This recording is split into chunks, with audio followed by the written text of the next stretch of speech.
you try to enter competitions and you try to do this and get validated in so many different ways.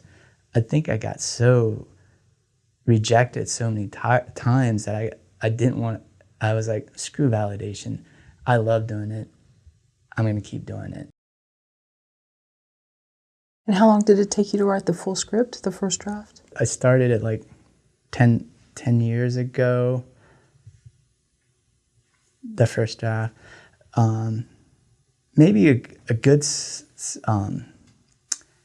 draft afterwards, maybe like 8 months or so. And then rewrite more of it. So I don't even remember now. It's like so kind of like long ago. But I do remember when I was starting it, because I was like, oh, I'm gonna try to write my, I wrote one feature.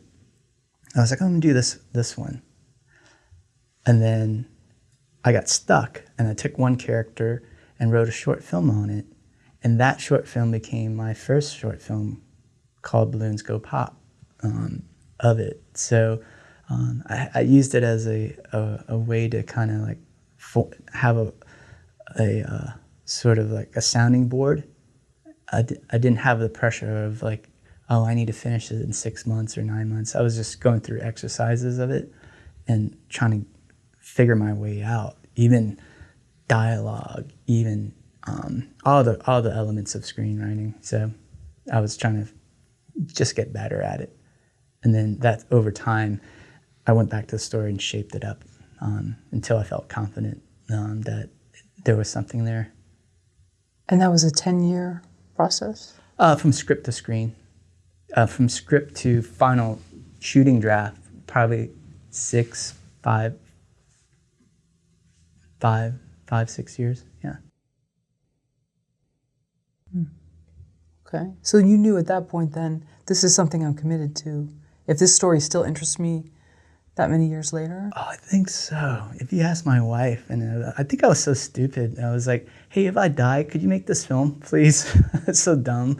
I don't know, I just got so like, I don't know, I don't even know why. It's just like, I just wanted to finish, I just wanted to finish it because it took so much to get it going, and then I just didn't want it to sit in my drawer or sit in my laptop.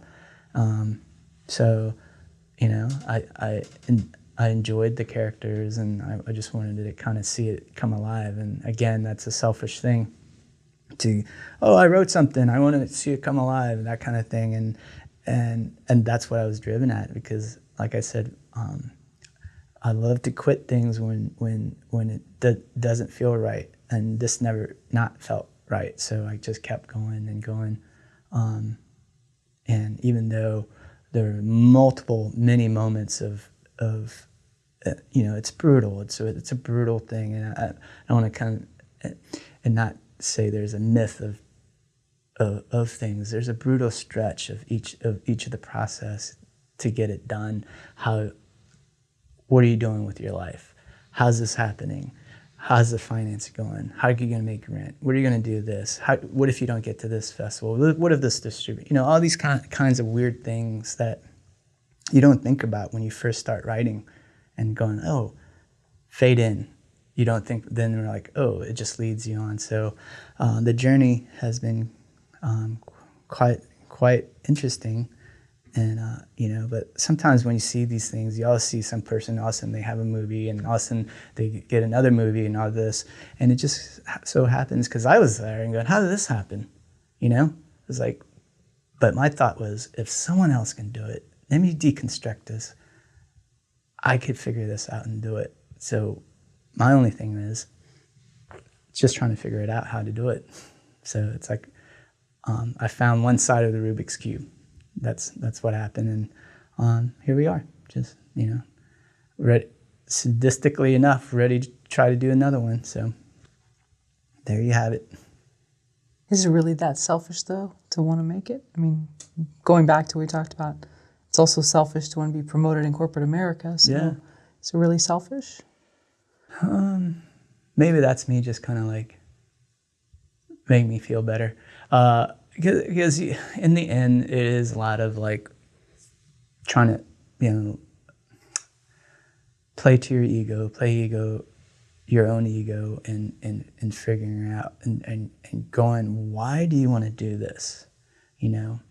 Because I think it's a very honest question to ask yourself in the mirror. Why do you want to do this? It's almost because that's all you kind of want to do, and maybe feel like you're somewhat good at.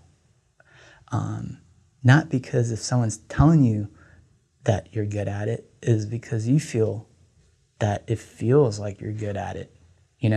It's hard because it's like you try to enter competitions and you try to do this and get validated in so many different ways. I think I got so rejected so many times that I didn't want. I was like, screw validation. I love doing it. I'm going to keep doing it. It's like, but what does that entail? And when is it enough? So I'm still trying to figure that out, as I go. Is when is it enough? When do I have to write? How many scripts do I have to write? How many movies that would make me happy? So then I'll be like, It's, again, just trying to make a sustainable career. That's just the goal, my goal. So that's where I'm at this point, and trying to. Sometimes it's a curse because you're like, you wish I wish I would have gotten that fourth more rejection to go. Okay, now I'm becoming a marketing assistant or something like that, and you're like, that'd be so much easier. Gosh, but now you're just like, why am I cursed to kind of put myself and people I love in this kind of like brutal kind of journey of filmmaking, but then it's a privileged situation to cry about creating. So, Van, off camera, as we were taking a quick break, you said something about possibly why not just do this as a hobby, filmmaking, screenwriting. Can you talk about that? Yeah, no, I ask myself that every day. It's like sometimes it's just easier or more precious when you keep something to yourself as a hobby. It's like this going at it and making it a living. It's it's not all 100% being creative. It's like it's 85% business, 15% being creative, and you have to be okay with that. Sometimes, and that is the trick that could lead to that cynicism. And things that happen. So so I ask, I should just keep writing because I enjoy it, but what's that need? What's that need? So I ask myself that every day. Sometimes I wish it was a hobby, but I'm too stubborn and too, crazy to let a sleeping dog lie or something like that. So I keep pushing ahead.